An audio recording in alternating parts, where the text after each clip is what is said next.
Yan nga guys, dahil rest day ni Kuya Brian.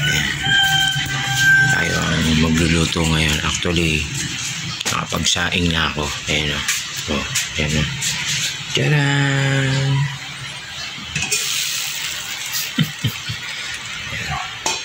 Nakapagsaing na tayo. Diba? Tamang saing lang.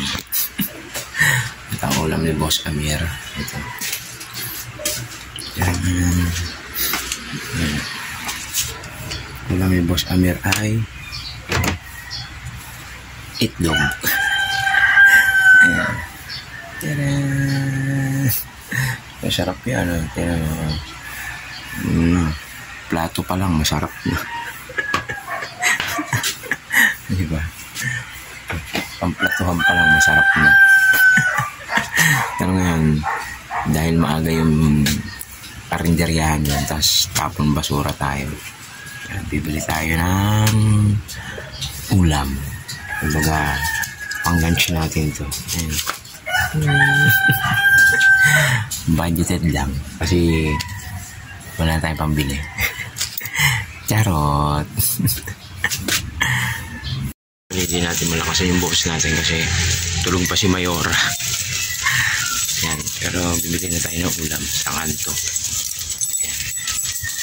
Kasi yung ulam doon mga 9 AM lang, mga 8:30 ubos na. Yan. Kaya tamang lakad na tayo. Bibili tayo ng ulam. Ayan. Tadaan!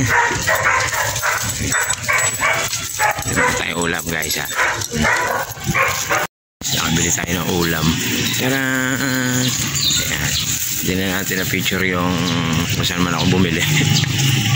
Pero masarap ang ulam doon kasi kaya na sa kanto may vulcanizing para dahan ng tricycle yan.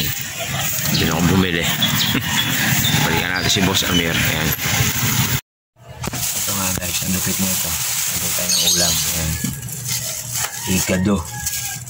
Igadong baboy daw ito, puro laman. Tapos lechong paksiw. Sarap. Tinak, sandok na. Pansinin yan.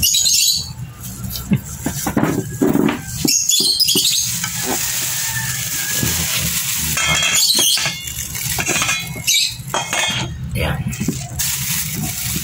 Ayun na ngayon si Boss Amir.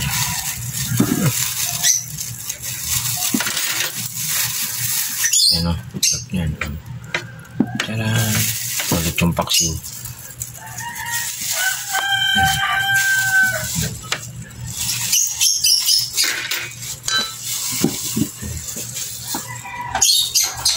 Init na. Sobra. Yun o. Napakasarap nyan guys. Ulit yung paksiw.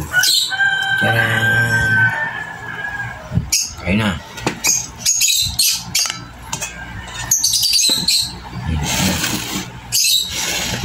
Sarap yun. Nariyan yan.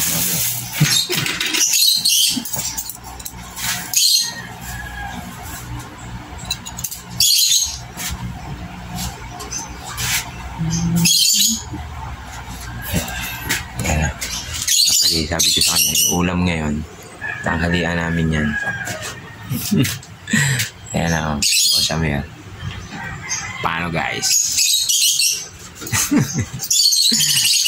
Happy eating, kain muna kasi Friday ngayon.